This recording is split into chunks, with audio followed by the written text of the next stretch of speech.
اجمل نصيحه سمعتها النهارده: اكرف للاوفر ثينكينج. يعني ايه اكرف للاوفر ثينكينج؟ كان فيديو لحد اسمه الدكتور عبد الله، قابلنا على اليوتيوب. بصراحه الشخص ده جميل جدا، تقريبا اسمه عبد الله اسامه. كان بيقول لك يعني فكك من حاجه اسمها اوفر ثينكينج. مش كل حاجه لازم تظبط لها كل حاجه تستنتفها. مش هعمل فيديو ده الا لما اكتب السكريبت ده معين، الا لما اجهز الحته دي معينه. وكان بيصور وقتها على الارض، ويا دوبك يعني الاضاءه جايه عليه كده تمام، وقاعد بيتكلم.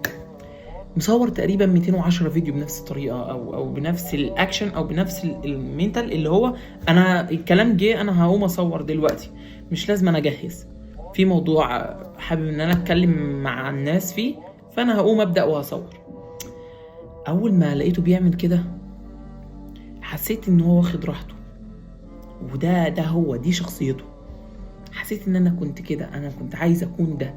انا عايز اكون الشخص اللي عرف حاجه النهارده.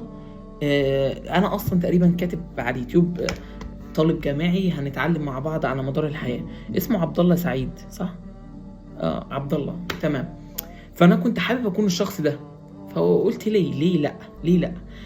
خلاني على طول قمت صورت الفيديو ده، وهصور فيديو نصيحة ذهبية سمعتها امبارح في حديث في المسجد، وهبدأ اصور شوية الفيديوهات اللي انا عايز اصورها. هبدأ اخدوا الحتة دي منه قدوة فيها، مش قدوة، الفكرة ابدأ اطبقها.